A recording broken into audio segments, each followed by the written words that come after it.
नमस्कार दोस्तों, welcome back to GD education. आशा करती हूँ आप सब बहुत अच्छे होंगे और अच्छे से अपने प्रिपरेशन कर रहे होंगे। सो गाइस, आज हम लोग प्रोफेसर आर्यन सिंह, जिसको कि शॉर्ट फॉर्म में रज्जू भैया यूनिवर्सिटी के नाम से जानते हैं, आपके प्रयागराज में स्थित है, कि बीएड सेकंड सेमेस्टर के फर्स्ट कंपलसरी पेपर के एक नया लेक्चर की शुरुआत करने जा रहे हैं। सो अगर अभी आप चैनल पर फर्स्ट टाइम आए हैं, सो प्लीज़ जरूर से चैनल को सब्सक्राइब करके रखिएगा, क्योंकि आने वाले समय में बीएड से रिलेटेड जितनी भी इंफॉर्मेशन होंगी, जितनी भी अपडेट्स होंगी, जितनी भी क्लासेस होंगी, जितनी भी इंफॉर्मेशन एंड ऑल, हम सब कुछ पूरी कोशिश करेंगे कि हाँ ईजिली आप तक पहुंचा पाए। सो प्लीज़ जरूर से चैनल को सब्सक्राइब करके रखिएगा। एंड जिन्होंने सब्सक्राइब करके रखा है, अगर आपने इसके पहले के जो प्रीवियस लेक्चर्स है आपने उसको नहीं देखा है, तो आपने क्या ही किया है। तो आपको क्या करना है, बस चैनल पर विजिट करना है एंड वहाँ से अपनी सारी क्लासेस देखनी है। आप फर्स्ट पेपर देख लो, सेकंड पेपर, तो हमने सबकी अलग अलग प्लेलिस्ट बना करके रखी है। सो आप जिस भी टॉपिक को, जिस भी यूनिट को एंड जिस भी लाइक पेपर को करना चाहें, आप इजीली प्लेलिस्ट के थ्रू या फिर अगर आप चैनल पर विजिट करेंगे तो उसके थ्रू भी आपको इजीली मिल जाएगा। एंड अगर अभी तक आप हमारे साथ नहीं जुड़े हैं, कहाँ पर, व्हाट्सएप पे, टेलीग्राम पे, सो गाइस प्लीज़ ज़रूर से जुड़ जाइए, क्योंकि जितनी भी नोट्स होती हैं, पीडीएफ होती हैं, क्लास की लिंक्स वगैरह, हम सब कुछ वहीं पे ही शेयर करते हैं। तो बहुत बच्चे उससे जुड़ के उसका बेनिफिट उनको मिल रहा है। सो प्लीज़ आई वांट कि हाँ आप लोग भी जुड़े एंड उसका बेनिफिट आपको मिले। So and one more thing, if you guys want to talk to me, so please join our Telegram channel, हम लोग वहाँ पे बात भी कर सकते हैं। It's all about for today. तो आइए हम लोग अपने लेक्चर की शुरुआत करते हैं। बट लेक्चर स्टार्ट करने से पहले वांट टू से thank you all guys, because you guys supporting too much. Thank you so much guys, thank you so much for your love, for your support. ऐसे हम लोग एक दूसरे का सपोर्ट करते रहेंगे और आगे बढ़ते रहेंगे। Let's learn together and enjoy learning. आज का हमारा जो लेक्चर है गाइज, ये आपको जैसे पता है, आपके पेपर का नाम है कि कंटेम्प्रेरी इंडियन एजुकेशन। तो इसका जो सेकंड यूनिट, हमने फर्स्ट यूनिट कंप्लीट करा एंड सेकंड यूनिट का भी हमने एक लेसन ऑलरेडी अपलोड करा है। तो आप प्लीज़ जरूर से उसको देखिएगा। एंड हाँ, अगर वीडियो पसंद आए तो प्लीज़ लाइक और शेयर जरूर से करिएगा, है ना, क्योंकि आपके लाइक से, आपके कमेंट से, आपके शेयर से हमें क्या मिलता है, मोटिवेशन मिलता है। तो हम डेफिनेटली, आप हमें अगर मोटिवेट करेंगे तो डेफिनेटली हम आपके लिए और बेहतर एंड और बेहतर करने की कोशिश करेंगे। जैसा कि आप लोगों का फर्स्ट सेमेस्टर में डिमांड था कि आप इंग्लिश में नोट्स क्यों नहीं प्रोवाइड कर रहे, तो इस टाइम हमने आपको लाइक प्रॉमिस करा है कि हाँ इस टाइम हम आपकी जो नोट्स है ना, हिंदी एंड इंग्लिश दोनों ही लैंग्वेज में प्रोवाइड करेंगे। So please this time I am providing your notes ना in both language, Hindi and English as well. तो आपको क्या करना है, बस ईजिली यहाँ से अपनी पढ़ाई को कंटिन्यू करना है। आइए देखते हैं। हाँ, तो आज हम लोग देखेंगे कि वैदिक काल में शिक्षा का स्वरूप एवं प्रावधान, है ना, nature and provisions of education during the वैदिक एज। अब हम लोग वैदिक एज में देखेंगे कि हाँ इसका क्या प्रोविजन था, क्या इसके नेचर थे। चलिए लेक्चर की शुरुआत करते हैं। The Vedic period is the most important period in the history of Indian education. Means जो आपका वैदिक काल है ना, वो भारतीय शिक्षा के इतिहास में क्या है, सबसे महत्वपूर्ण काल माना जाता है। ठीक, the objective of education during this period was based on the all round personality development। मतलब इस काल में, इस एरा में, यानी कि जो वैदिक काल है ना, इस काल में जो शिक्षा माना था, उसमें व्यक्ति के व्यक्तित्व का सर्वांगीण विकास माना जाता था। मतलब इस काल में जो शिक्षा का स्वरूप था, जो शिक्षा को लाइक जिस लिए दी जाती थी कि व्यक्ति का सर्वांगीण विकास हो पाए, है ना, इसका उद्देश्य था कि विद्यार्थियों के संपूर्ण व्यक्तित्व विकास का क्या हो, लाइक एक प्रकार से उनका व्यक्तित्व विकास आध्यात्मिक उन्नति तथा सामाजिक उत्तरदायित्व पर आधारित थी। मतलब development, spiritual advancement and social responsibilities of the student. मतलब बच्चों के जो उनका सामाजिक विकास था, जो उनकी आध्यात्मिक उन्नति थी, जो उनके सामाजिक उत्तरदायित्व थे कि आप अपने को समझो और अपनी जो आवश्यकताएं हैं, जो अपने परिवार की, जो अपने समाज की, जो अपने राष्ट्र की, ये सब आपकी ही लाइक उत्तरदायित्व है और आप इसको समझें, और इसी को ध्यान में रखते हुए शिक्षा दी जाती थी। इसे यही शिक्षा का उद्देश्य था।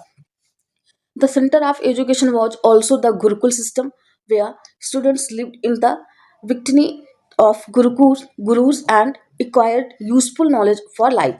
मतलब इसमें क्या होता था कि शिक्षा को जो केंद्र माना जाता ना, वो गुरुकुल माना जाता था। यानी कि जो गुरुकुल हुआ था, जो गुरुकुल होती थी ना, गुरुकुल व्यवस्था, वही शिक्षा का मुख्य केंद्र बिंदु था। जैसे आज के टाइम पे कॉलेज, स्कूल, यूनिवर्सिटीज़ है ना, ये सारी चीज़ें मानी जाती है। तो इस तरीके से उस टाइम पे गुरुकुल होते थे और वहाँ पर शिक्षा अर्जित की जाती थी, जहाँ क्या होता था कि विद्यार्थी गुरुओं के सानिध्य में मतलब उनके पास में रह करके जीवन उपयोगी ज्ञान प्राप्त करते थे। जो हमारे जीवन से रिलेटेड होता था वही हम लोग ज्ञान को प्राप्त करते थे। ये वैदिक काल की हम लोग बात कर रहे हैं। अब वैदिक काल का अगर विभाजन करते हैं ना, क्रोनोलॉजी ऑफ वैदिक एज, तो इसको हम 2 पार्ट्स में डिवाइड कर सकते हैं। जैसे देखिए वैदिक काल का विभाजन, ठीक, वैदिक काल को 2 भागों में हम बांट सकते हैं। सबसे पहला ऋग वैदिक काल है ना, और दूसरा उत्तर वैदिक काल। अगर हम ऋग वैदिक काल की बात करते हैं, ये 1500 से 1000 ईसा पूर्व माना जाता है, और उत्तर वैदिक काल की बात करते हैं तो 1000 से लेकर के 600 ईसा पूर्व माना जाता है। तो इन दोनों कालों में ही शिक्षा का जो स्वरूप था वो निरंतर क्या हुआ था, विकसित हुआ था। ऋग वैदिक काल में शिक्षा अधिक सरल, धार्मिक तथा मौखिक थी, जबकि उत्तर वैदिक काल में यह प्रणाली विस्तृत, शास्त्रीय एवं संगठित रूप से विकसित हो गई। मतलब जब ऋग वैदिक काल की बात करते हैं तो उसमें क्या हुआ था कि जो शिक्षा का स्वरूप ना वो अत्यधिक क्या था, फ्लैक्सिबल था, उतना कॉम्प्लेक्स नहीं था, एक प्रकार से रिजिड नहीं था, कॉम्प्लेक्स था, और वो स्पिरिचुअलिटी पर बेस्ड था तथा ओरल था। और उत्तर वैदिक काल की बात करते हैं तो यहाँ पर शिक्षा का जो स्वरूप था वो विस्तृत, शास्त्रीय एवं संगठित रूप से था। अब हम लोग नेक्स्ट चलते हैं। तो देखते हैं कि इसमें शिक्षा का स्वरूप कैसा था वैदिक काल में, ठीक, मतलब form of the education in the Vedic period. The form of education in Vedic period was as followers, मतलब इस प्रकार था, किस प्रकार से, इसमें कुछ पॉइंट्स हैं हम उसको बताते हैं और आपको एक बार मतलब 1 to 1 समझना है। सबसे पहला जो था religious and spiritual form, means इस काल में यानी कि वैदिक काल में जो शिक्षा का स्वरूप था सबसे पहला धार्मिक एवं आध्यात्मिक स्वरूप है ना। इसमें क्या था, the main basis of education was the Vedas, Upanishad, religion, rituals and yajnas है ना। Students were taught values like religion, duty, truth and moral conduct. मतलब इस टाइम पर वैदिक काल में शिक्षा का स्वरूप जो था वो शिक्षा का जो मुख्य आधार था ना वो वेद था, उपनिषद, धर्म, संस्कार और यज्ञ थे। मतलब उस टाइम पर जब गुरुकुल में शिष्य जाते थे यानी कि जो विद्यार्थी थे वो जाते थे गुरुओं के पास पढ़ने के लिए, तो वहाँ पर हम लोग क्या क्या वेद, उपनिषद, मतलब हम लोग जब गुरुओं के पास जाते थे ना तो वहाँ पर हम वेद, उपनिषद, धर्म, संस्कार, यज्ञ, इन सबको क्या करते थे, यही हमारे विषय थे और हम इनकी ही पढ़ाई करते थे। और इसी के साथ साथ विद्यार्थियों को उनके धर्म, कर्तव्य, सत्य और नैतिक आचरण जैसे मूल्यों की क्या करती थी, हमें शिक्षा दी जाती थी। जो हमारे नैतिक मूल्य होते थे, जो हमारे एक मानक होते थे कि हाँ आपको ये स्टैंडर्ड है और उसको फॉलो करना है, हमारे जो समाज के मानक हैं, जो नियम है ना, इन सबको ही हम क्या करते थे, फॉलो करते थे। इस टाइम पर इस तरीके से हमें धार्मिक एवं आध्यात्मिक शिक्षा दी जाती थी। नेक्स्ट हम लोग चलते हैं। नेक्स्ट हमारा है वैल्यू बेस्ड एजुकेशन, मीन्स जीवन मूल्य आधारित शिक्षा। अब इसमें क्या चीजें हमें सिखाई जाती थी कि education was not limited to books, मतलब जो शिक्षा थी उस टाइम की, वैदिक एरा की, वहां पे जो शिक्षा का स्वरूप था वो किताबों तक ही सीमित नहीं था अत्यंत, अपितु it was based on character building, discipline, self realization, हाँ sorry self reliance and integrity. It means कि इसमें क्या आता था उस टाइम शिक्षा का जो स्वरूप था यह चरित्र निर्माण, अनुशासन, स्वावलंबन और सत्यनिष्ठा पर आधारित थी। और इसमें क्या था कि द ऑब्जेक्टिव ऑफ एजुकेशन, मतलब जो शिक्षा का पर्पस था, जो शिक्षा का उद्देश्य था, was to make man god. इसका मतलब है कि व्यक्ति को नर से नारायण बनाना, इन द सेंस कि भगवान नहीं बना देना, बट स्टिल कि कुछ ऐसे लक्षण हो जिसके थ्रू लगे कि हाँ ये इंसान ही है, उसकी हैवानियत को दूर किया जाए इस तरीके से। एंड उसके बाद to make an individual a superior human being, मतलब एक व्यक्ति को क्या होना, एक श्रेष्ठ मनुष्य बनाना, एक व्यक्ति होने की मतलब उसकी जो मानवता है उसको बरकरार रखना, इंसानियत की उसमें पहचान हो, वो लगे कि भाई वो इंसान है, जंगली जानवर नहीं है। तो इस तरीके से उसकी जो शिक्षा थी जीवन मूल्य आधारित शिक्षा थी। तीसरा जो आपका है practical and holistic development, means व्यवहारिक व फिर सर्वांगीण विकास की शिक्षा दी जाती थी। इसमें क्या होता था कि student practised daily life tasks like agriculture, animal harvest husbandry, calculation, astrology and archery, है ना। इसका क्या मतलब है, in this system education was both theoretical and practical. Means इसमें क्या था कि स्टूडेंट प्रैक्टिस्ड जो विद्यार्थी थे वो अभ्यास करते थे या फिर उनको शिक्षा दी जाती थी किस चीज़ की, जो डेली लाइफ टेक्स होते हैं, मतलब जो दैनिक जीवन से जुड़े हुए हमारे कार्य होते हैं ना, लाइक जो हमारा खेती हो गया, एनिमल हस्बेंड्री हो गया, मतलब पशुपालन वगैरह हो गया ना। उसके बाद कैलकुलेशन मीन्स वही कैलकुलेशन में संगणना, फिर ज्योतिष, धनुष विद्या आदि का क्या करते थे, वो अभ्यास करते थे। इसमें शिक्षा सैद्धांतिक एवं व्यावहारिक मीन्स थियोरेटिकल एंड प्रैक्टिकल दोनों ही प्रकार से दी जाती थी बच्चों को। ठीक, आई होप आपको समझ में आ रहा होगा गाइस। जहाँ पे भी नहीं समझ आएगा प्लीज़ आप हमें जरूर से कमेंट करिएगा, definitely I would love to solve your queries and all. अगला, ओरल ट्रेडिशन मीन्स मौखिक परंपरा थी इस टाइम पे। इसमें क्या होता था कि education was mainly based on the listening and memory, मतलब ये बच्चों की श्रुति है ना, मतलब सुन करके अर्जित करना, सुन के सीखना, और स्मृति आधारित मतलब याद करना। Students acquired knowledge through listening. उसके बाद कॉन्टेम्पलेशन एंड मेडिटेशन, मतलब इसमें क्या क्या होता था कि विद्यार्थी श्रवण मनन निधिध्यासन के माध्यम से ज्ञान को क्या करते थे, अर्जित करते थे। और वेदों का पाठ स्मरण शक्ति विकसित करने हेतु वो मौखिक रूप से उनको क्या करा जाता था, वो याद कराया जाता। मीन्स उनको मौखिक सारी चीज़ें एक प्रकार से बताई जाती थी, सुनाई जाती थी और उनको याद करवाई जाती। Means the Vedas were recited orally to develop memory power, मतलब वही ना कि स्मृति क्षमता को विकसित करने के लिए हमें ओरली चीज़ों को बताया जाता था और समझाया जाता था, और इस तरीके से हम सीखते थे। आइए हम लोग नेक्स्ट चलते हैं। तो इस तरीके से हमने देखा कि वैदिक काल में शिक्षा का स्वरूप था। अब हम देखते हैं कि इस टाइम पर जो वैदिक शिक्षा की व्यवस्था थी वो कैसी थी, मीन्स की सिस्टम ऑफ वैदिक एजुकेशन, वही कि वैदिक शिक्षा की व्यवस्था, इसमें कैसी शिक्षा दी जाती थी। इसमें स्टूडेंट सबसे पहला कि हमारा गुरुकुल सिस्टम था, मीन्स गुरुकुल व्यवस्था। इसमें देखते हैं कि student received education by staying in the gurus ashrams, मतलब यहाँ पर जो विद्यार्थी थे वो गुरुओं के आश्रम में रह करके शिक्षा को क्या करते थे, प्राप्त करते थे। इसमें आश्रमास वर लोकेटेड इन फॉरेस्ट एरियाज, मतलब जो आश्रम होते थे ना वो वन के क्षेत्र में स्थित हुआ करते थे। एंड विच प्रोवाइडेड, जो हम प्रोवाइड करते थे an environment conducive to peace and study, मतलब यहाँ पर हमें क्या होता है, जो हमें शांति एवं अध्ययन के अनुकूल वातावरण प्रदान करते थे। कौन, जब हम उस टाइम पर, क्योंकि ये जो गुरुकुल हुआ करते थे ऐसे लाइक गली मोहल्लों में नहीं हुआ करते, एकांत में हुआ करते थे, यानी कि फॉरेस्ट साइड में, जंगल के साइड में हुआ करते थे, जहाँ पर हम शांतिपूर्ण अपनी शिक्षा को अर्जित कर सकते थे। The student also had to serve the guru which develop discipline and humanity, मतलब इस टाइम पे क्या होते थे कि विद्यार्थी गुरुओं के हाथ उनके आश्रम में रहते थे, प्लस उसी के साथ साथ वो गुरुओं की सेवा भी करते थे, और जिससे उनमें क्या अनुशासन और विनम्रता का विकास होता था। और आज के टाइम पे हम लोग क्या करते हैं, अपने घर पे रह करके मोस्टली हम ऑनलाइन क्लासेस करते हैं, तो इसमें तो हम अपने मन मर्जी के मालिक होते हैं कि हमारा जो मर्जी करता है वो करते हैं। इस वजह से पहले की अपेक्षा अब जो डिसिप्लिन की इंपॉर्टेंस है वो बहुत कम हो गई है, और वो धीरे धीरे कमतर होती जा रही।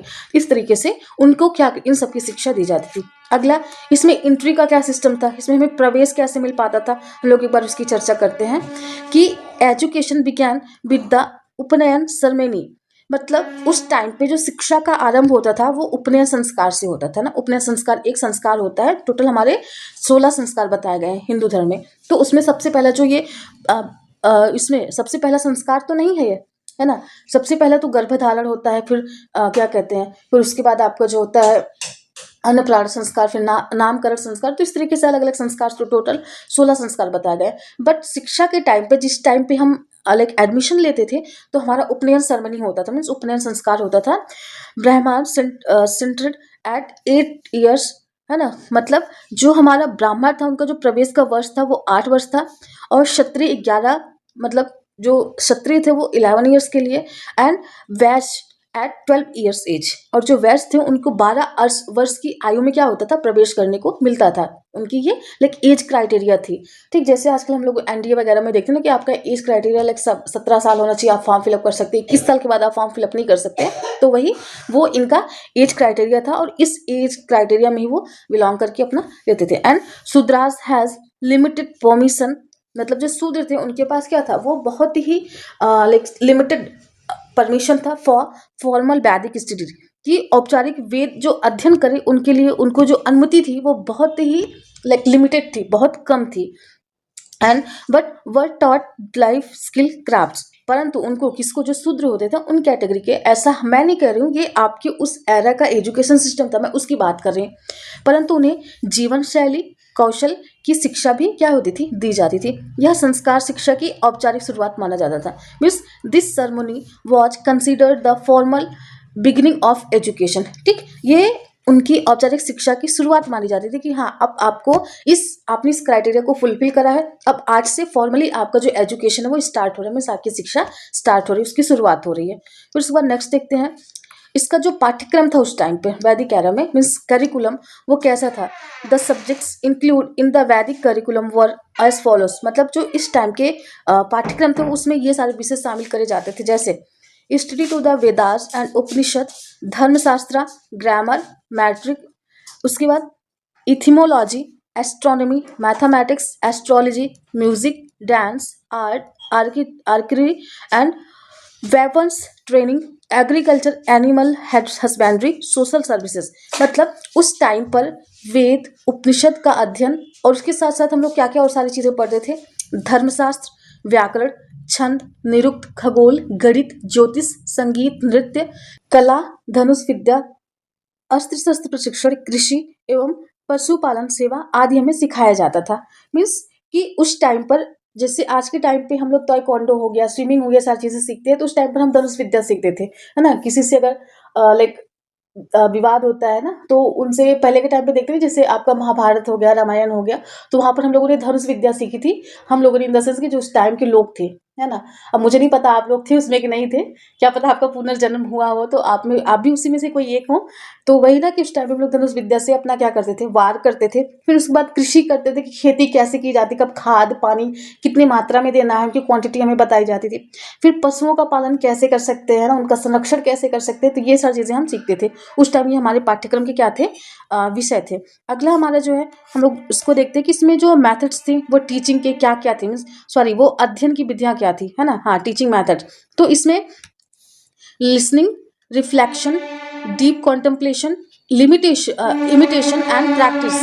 मीन्स सबसे पहले श्रवण, मतलब हम जैसे अभी मैं बोल रही हूँ तो कहीं ना कहीं आप लोग इसको सुन रहे हैं, तो यही हमारा श्रवण होता है। मीन्स जब गुरु हमारी शिक्षा देते थे तो हम लोग उसको सुनते थे बैठ के, है ना, ध्यान से। उसके बाद मनन, मतलब उस पर चिंतन करते थे कि हाँ अगर ये चीजें हैं तो ये कैसे हो सकती हैं, इसका हम कहाँ कहाँ उपयोग कर सकते हैं और इसको किस फॉर्म में इसका उपयोग किया जा सकता है। ठीक, जैसे अभी आप इसको देख रहे हैं, बट एग्जाम टाइम में आप सेम टू डिट्टो यही कॉपी करके लिखने नहीं जा रहे हैं।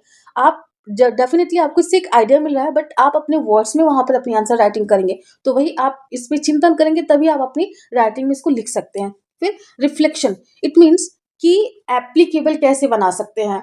जैसे अगर आपको कोई भी चीज़ ओरली बताया गया है, आपने उसको सुना है, समझा है, फिर आप उसको एप्लीकेबल कैसे बना सकते हैं, मीन्स उसको डेली लाइफ में आप उसका यूज़ कैसे कर सकते हैं, ये सारी चीज़ें बताई जाती है। फिर अनुकरण, इमिटेशन, मीन्स कि जैसे साइकोलॉजी में एक कॉन्सेप्ट है, किनका एक थ्योरी है एक्चुअली, वो अल्बर्ट बैंडूरा की है, तो उन्होंने बताया है ना ऑब्जर्वेशनल जो कॉग्निटिव की थ्योरी है, कि बच्चे ऑब्जर्व करके सीखते हैं, है ना।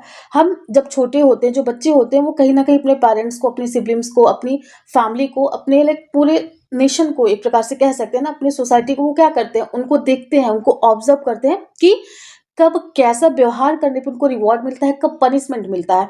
तो उसी के अकॉर्डिंग वो पनिशमेंट से बचने के लिए वो गलतियां नहीं करते हैं और उस रिवॉर्ड को पाने के लिए वही करते हैं कि जिससे उनको मिल पाए, है ना। तो इस तरीके से हम उसका इमिटेशन करते थे उस टाइम पे। फिर प्रैक्टिस, मीन्स अभ्यास करते थे। जैसे आज अभी के टाइम पे क्या हम अपनी क्लासेस कर रहे हैं, उसके बाद हम इसका रिवीजन करेंगे, फिर हम दोबारा रिवीजन करेंगे, मतलब प्रैक्टिस और प्रैक्टिस करते हैं। जैसे हमने अपनी फर्स्ट सेमेस्टर में जो 2021 से लेकर के 2024 तक के क्वेश्चन पेपर अपलोड करा था, तो किस लिए, कि आप बेहतर प्रैक्टिस कर पाएं कि आपको ऐसे ही क्वेश्चंस आने वाले हैं एंड आपको इसी के आधार पर अपनी पढ़ाई करनी है। तो ये सारी चीज़ें क्या थी उस टाइम पे, हमारे जो मेथड्स थे टीचिंग के वो इस तरीके से थे। अगला देखते हैं डिसिप्लिन। उस टाइम अनुशासन की भी शिक्षा दी जाती थी। Means student use to follows to the how of celebrations, like जो इसमें क्या थे, स्टूडेंट्स वो ब्रह्मचर्य व्रत का क्या करते थे, वो पालन किया करते थे। उसके बाद smoking, drinking, lying, violence etc were forbidden. मतलब उस टाइम पे क्या था कि धूम्रपान, मदिरापान, असत्य, हिंसा आदि क्या थे, वो वर्जित थे। वो उनको नहीं बोलना था, इन सबका पालन नहीं करना था। उसके बाद क्या होता था कि this time was full of extreme discipline, self control and simplicity. उस टाइम पे क्या होता था कि यह समय अत्यधिक अनुशासन, आत्मसंयम और सरलता से भरा था। मीन्स हर एक व्यक्ति के पास क्या था, डिसिप्लिन था, उसमें आत्मसंयम संयम था, मतलब अपनी जो संयम है ना उसको बना करके रखना, मीन्स अपनी जो डिग्निटी थी उसको मेंटेन करके रखना था। उस टाइम की जो शिक्षा थी वो इस तरीके से हमें अनुशासित बनाती थी। बट आज के टाइम पे ये सारी चीज़ें हमें अपनी शिक्षा के साथ साथ ही देखने को मिलती है कि हम शिक्षा तो अर्जित करते हैं बट इसके साथ साथ ये सारी चीज़ें भी करते जाते हैं इस तरीके से। फिर role of the teacher means शिक्षक की भूमिका। इस टाइम पर शिक्षक की क्या भूमिका होती थी कि गुरु केवल शिक्षक ही नहीं थे बल्कि मार्गदर्शक, संरक्षक और चरित्र निर्माता भी थे। इस the gurus was not only the teacher but also guide, protector and character builder. कि उस टाइम पर हम आश्रम में जाकर के रहते थे और वहीं पे ही शिक्षा अर्जित करते थे, तो डेफिनेटली हम जितना हमें गुरु सिखाते थे हम उतना ही कर पाते। बट आज के टाइम पे देखिए हम ऑनलाइन क्लासेस कर रहे हैं तो हम अपने घर पे ही रह करके कर रहे हैं, तो घर पे जो भी घटनाएं होती हैं, मतलब जो कुछ भी होता है हम उसको सीखते रहते हैं साथ ही साथ, तो हम उतना ज़्यादा डिसिप्लिन में रह करके नहीं कर पाते जितना उस टाइम पे हुआ करता था। और student use to respect the gurus more than their parents. मतलब उस टाइम पर जो विद्यार्थी हुआ करते थे वो अपने गुरु की जो उनका सम्मान देते थे वो माता पिता से भी ज़्यादा देते। बट आज के टाइम पे ऐसा है कि इसके जस्ट अपोजिट हो गया कि आज के टाइम पे ना तो हम अपने माता पिता को ना ही अपने गुरु को हम किसी का सम्मान नहीं देते। हमें लगता है कि वी आर सुपीरियर ओनली। हाँ, ऐसी शिक्षा का हमारे ऊपर प्रभाव पड़ रहा है। उस टाइम पर बट ऐसा नहीं था। उसके बाद आर्थिक व्यवस्था मीन्स उस टाइम की जो इकोनॉमिकल सिस्टम था वो कैसा था कि शिक्षा निःशुल्क दी जाती थी। मीन्स उनका कोई भी चार्ज नहीं लिया जाता था। विद्यार्थी अपनी आवश्यकताओं की पूर्ति स्वयं करते थे। वही ना कि वो आग जलाने के लिए जंगल में जाते तो वहाँ से लकड़ियाँ काटते थे, फिर वो खुद से खेती करते थे, पशुपालन करते थे और साथ ही साथ शिक्षा अर्जित करते थे। तो जो विद्यार्थी थे वो पेरेंट्स के ऊपर डिपेंडेंट नहीं थे, वो खुद सेल्फ डिपेंडेंट होकर के अपनी शिक्षा को अर्जित करते थे। उसके बाद शिक्षा समाप्ति पर विद्यार्थी गुरु दक्षिणा भी प्रदान करते थे।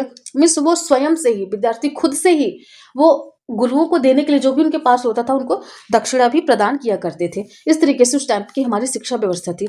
नेक्स्ट हम लोग देखते हैं कि वैदिक काल में महिलाओं की शिक्षा means women's education in Vedic period. लोग कहते हैं कि हाँ उस टाइम पर महिलाओं को शिक्षा नहीं दी जाती थी, बट ये लोगों की गलतफहमी होती है, लोगों की भूल होती है। जो पूर्व वैदिक काल था ना उसमें महिलाओं को शिक्षा दी जाती थी। जो गार्गी थी, अपाला थी, लोपा थी, मुद्रा थी, ये जो सारी महिलाएं थी उस टाइम पर वो बहुत ही जानी मानी महिलाएं थी और उनको शिक्षा का पूरा अधिकार था। वो तो बाद में ये सारा सिस्टम आया कि हाँ महिलाओं को शिक्षा नहीं दिया जाएगा, उनको घर से बाहर नहीं निकलने दिया जाएगा, बट उस टाइम तक नहीं था। इस टाइम पे क्या होता था कि प्रारंभिक वैदिक काल में महिलाएं शिक्षित थी। ठीक, इसमें क्या था कि प्रमुख शिक्षित महिलाएं जैसे हमने ऊपर बोला भी ना, गार्गी, मैत्री, अपाला, घोषा, लोपामुद्रा आदि के नाम मुख्यतः से लिए जाते हैं। और इनको दो भागों में बांटा जाता था। किनको? महिलाएं जो उस टाइम पर शिक्षा अर्जित करती थी। पहला ब्रह्मवादिनी, उसके बाद दूसरा साध्यार्थिनी।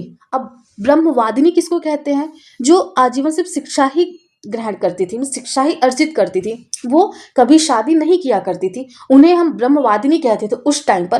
बट आज के टाइम पे अगर शादी नहीं करते और जो महिलाएं होंगी अगर वो शादी नहीं करेंगी और वो आजीवन शिक्षा ही अर्जित करते रहेंगे, मतलब उनका काम ही यही है कि हाँ शिक्षा अर्जित करना और अर्जित करवाना, तो उनको हम ब्रह्मवादिनी की कैटेगरी में रखेंगे। बट साध्यार्थिनी मीन्स कि जब तक उनका विवाह नहीं होता ना तब तक ही वो शिक्षा अर्जित करती है। मीन्स आज के टाइम पे क्या है कि भैया आप पढ़ लो उसके बाद शादी करेंगे। तो आज की जो शिक्षा मंडली इसी पर फोकस्ड है कि हाँ साध्यार्थिनी वाली कैटेगरी में आता है कि हाँ अभी आप पढ़ लो फिर आपकी शादी करेंगे। तो इस तरीके से उस टाइम पे भी शिक्षा को जो महिलाओं की शिक्षा थी इसको 2 पार्ट में हम डिवाइड करके करते थे। उसके बाद यह दर्शाता है कि स्त्रियां भी वैदिक ज्ञान की क्या थी, वो भागीदारी थी। मीन्स उनको भी शिक्षा प्राप्त करने का अधिकार था और वो भी शिक्षा क्या करती थी, वो प्राप्त किया करती थी इस तरीके से। उसके बाद है देखो, इसको हमें इस पर रिसर्च नहीं करना है, इस वजह से I am not going to explain in deeply, so you have to qualify your exam only. तो हम उसके पॉइंट ऑफ व्यू से आपको करवा रहे हैं क्योंकि इस पर हमें रिसर्च नहीं करना है। अगर हमें रिसर्च करना होगा तो स्पेसिफिक एक टॉपिक को फिर पकड़ के करना होगा और यहाँ पर हमें अपने 4-5 सब्जेक्ट्स पूरे कंप्लीट करने हैं। अगला इसमें वैदिक काल में शिक्षा के क्या उद्देश्य थे, means objective of education in Vedic period, means इस एरा में जो हमारे शिक्षा के पर्पस थे, जो उसके ऑब्जेक्टिव थे, वो क्या क्या थे, देखते हैं एक बार इसको कि द ऑब्जेक्टिव ऑफ वैदिक एजुकेशन वर एज फॉलोज। सबसे पहला कैरेक्टर बिल्डिंग, मीन्स चरित्र निर्माण। उस टाइम पर हम गुरुओं के साथ रह करके आश्रम में जब रहते थे तो हमारी जो कैरेक्टर थी उसको बिल्डिंग मिलती थी, मीन्स कैरेक्टर को हमारे बिल्ड किया जाता, मतलब उसको बनाया जाता था कि आपको कैसे अपना कैरेक्टर प्ले करना है किसी के भी सामने। फिर पर्सनालिटी डेवलपमेंट, मीन्स व्यक्तित्व विकास, व्यक्ति की ओवरऑल डेवलपमेंट की बात करते हैं। अब पर्सनालिटी डेवलपमेंट मीन्स व्हाट, की way of talking, way of behaving, way of expressing our self in front of other. तो यही हमारी पर्सनालिटी होती है, मीन्स ओवरऑल जो भी हमारा, अब उसमें सिंगल एक फैक्टर नहीं होता, there are multiple factor it's involve in personality, like your like dressing sense, your eye contact, your confident level, your nervousness, everything included in your personality, है ना। और इसके दोनों पहले होते हैं, positive and negative as well. तो इस तरीके से फिर अगला स्पिरिचुअल एडवांसमेंट, मीन्स आध्यात्मिक उन्नति भी। उस टाइम की जो शिक्षा थी, नो डाउट वो अध्यात्म पर बहुत जोर दिया करती थी, बट आज के टाइम पर अध्यात्म को हमारे हिंदू धर्म में सबसे ज्यादा इसको मजाक बना के रखा गया है कि हम अंधभक्ति करते हैं, हम भक्ति नहीं करते, हम अंधभक्ति करते हैं, और हम एक प्रकार से ना मजाक का पात्र खुद बन रहे हैं और दूसरों को बना भी रहे हैं, अपने हिंदू धर्म की अगर हम बात करते हैं तो, है ना। अगला हमारा जो है समाज सेवा, मीन्स सोशल सर्विस, कि हम समाज की सेवा, मीन्स अपने साथ साथ आज के टाइम पे क्या करते हैं कि हम अगर ठीक है तो फिर दुनिया ठीक है, बट उस टाइम पे भी हम तो ठीक ही है, बट हमें समाज को भी अपने साथ में लेकर के चलना, तो ऐसा कॉन्सेप्ट था उस टाइम पे। उसके बाद propagation of knowledge and science, मतलब कि ज्ञान और विज्ञान का प्रसार करना था। फिर नेक्स्ट हम लोग देखते हैं, नेक्स्ट हमारा क्या है, धर्म व नैतिकता का पालन, मीन्स हम अपने धर्म की, कहते हैं ना कि धर्म रक्षित रक्षता, अगर हम धर्म की रक्षा करेंगे तो धर्म हमारी रक्षा करेगा। तो इस कॉन्सेप्ट को उस टाइम पे लागू कर किया जाता है कि हमें अपने धर्म की रक्षा करना, तो डेफिनेटली धर्म ही हमारी रक्षा करेगा, और इस तरीके से हमारी जो नैतिकता है, जो हमारी मोरालिटी है, जो हमारी लाइक एथिक्स है, उसका हम पालन कर पाएंगे। उसके बाद स्वावलंबन एवं आत्मनिर्भरता, means self resilience and self sufficiency, कि हम स्वावलंबन बने, मीन्स खुद का आलंबन, जो हमारा अपना स्वाभिमान है उसको हम बचा करके रखें, और जो हमारी आत्मनिर्भरता है, जैसे आज के टाइम पे जो पीएम मोदी हैं हमारे, वो कहते हैं ना कि आत्मनिर्भर भारत की बात, कि हम खुद पर सेल्फ डिपेंडेंट हो पाए, कि हम अपना काम स्वयं से कर पाए, अपनी जो आवश्यकता है उसकी पूर्ति स्वयं से कर पाए, हमें दूसरों के सामने हाथ फैलाने की जरूरत ना पड़े। तो इस तरीके कुछ टाइम पे शिक्षा का जो उद्देश्य था, डेफिनेटली इट वाज गुड ना, तो इस तरीके से शिक्षा का उद्देश्य था, बट आज के टाइम पे ये चीजें नहीं रह गई। तो इस तरीके से हमने देखा जो वैदिक पीरियड था, जो वैदिक एरा था, जो वैदिक काल था, उस टाइम पर शिक्षा का जो पाठ्यक्रम था, जो उसका जिसमें अनुशासन को हम कैसे फॉलो करते, उसमें हम शिक्षा को अर्जित कैसे करते, उसमें महिलाओं को शिक्षा कैसे दी जाती थी, हमने सारे कॉन्सेप्ट्स को देखा। आई होप आपको ये कॉन्सेप्ट्स क्लियर होगा। Means upon the observation of the above it can be said that the education of the Vedic period was an ideal and holistic education system. Means उपरोक्त का अवलोकन करने के पश्चात, जो हमने उपयुक्त देखा उन सब का अगर हम अवलोकन करें तो यह कह सकते हैं कि वैदिक काल की जो शिक्षा थी एक आदर्श एवं सर्वांगीण शिक्षा प्रणाली थी। मीन्स व्यक्ति का सर्वांगीण विकास था, एक आदर्श शिक्षा थी, मतलब आइडियल था एक प्रकार से कि हम वो हमारे लेने के योग्य था, बट आज के टाइम पे वो चीज़ें नहीं रह गई हैं। फिर in which knowledge, conduct, rituals and character were developed in a balanced manner. Means उस टाइम पे जिसमें ज्ञान, आचार, संस्कार और चरित्र का संतुलित क्या होता था, विकास होता था, मीन्स एक बैलेंस बना होता था। उसके बाद this education not only made a person knowledgeable but also made him a cultured, ethical and socially responsible citizen. Means उस टाइम पर जो शिक्षा दी जाती थी वो व्यक्ति को केवल नॉलेज ही, मीन्स ज्ञान देने तक ही सीमित नहीं थी, अपितु मेड हिम कल्चर, मीन्स उन्हें सांस्कृतिक रूप से तैयार करना, मीन्स उनकी संस्कृति का विकास करना, उनको अपनी संस्कृतियों का परिचय दिलाना, एंड एथिकल मीन्स वो एथिक्स से भरी हुई थी, मीन्स नैतिक थी, एंड सोशली रिस्पॉन्सिबल सिटीजन, कि हम समाज के लिए कैसे एक रिस्पॉन्सिबल पर्सन बन सकते हैं, है ना, कि हमारा जो हमारे कर्तव्य है वो कैसे बन सकते हैं। मतलब एक पेरेंट्स का क्या कर्तव्य होता है, एक बच्चों का मतलब अगर आपका लाइक आप बच्चे हैं उनके सन या फिर डॉटर, तो आपका क्या कर्तव्य है, या फिर आप शिष्य हैं तो आपके क्या कर्तव्य है, आपकी क्या ड्यूटीज है। तो इन सारी बातों को उनको बताया जाता था कि बीइंग अ पुत्र होने के नाते, पुत्री होने के नाते, या फिर शिष्य होने के नाते, या फिर समाज का एक नागरिक होने के नाते आपके क्या क्या कर्तव्य हैं। फिर the Vedic education system was considered to be the best education system of the ancient time in India. Means कि उस टाइम पर लाइक वैदिक शिक्षा व्यवस्था भारत में प्राचीन काल की श्रेष्ठतम शिक्षा की प्रणाली में माना जाता था, और डेफिनेटली इट वाज गुड। सो इस तरीके से रहा आज का लेक्चर गाइज। आई होप आपको समझ में आया होगा। एंड जहाँ पे भी गाइज कोई डाउट होगा, कोई भी क्वेश्चन होंगे, प्लीज अब जरूर से हमें कमेंट करिएगा। I would love to solve your queries and all. So please आप जरूर से बताइएगा। एंड आपको टेलीग्राम से जुड़ना नहीं भूलना है, क्योंकि वहीं पर हम इसकी नोट्स वगैरह शेयर करेंगे। तो डेफिनेटली आप वहाँ से अपनी नोट्स डाउनलोड करके अपनी स्टडी को कंटिन्यू कर सकते हैं। So it's all about for today guys, and we will meet in next video. And तब तक के लिए अपना ध्यान रखिएगा। And thank you so much guys, thank you so much.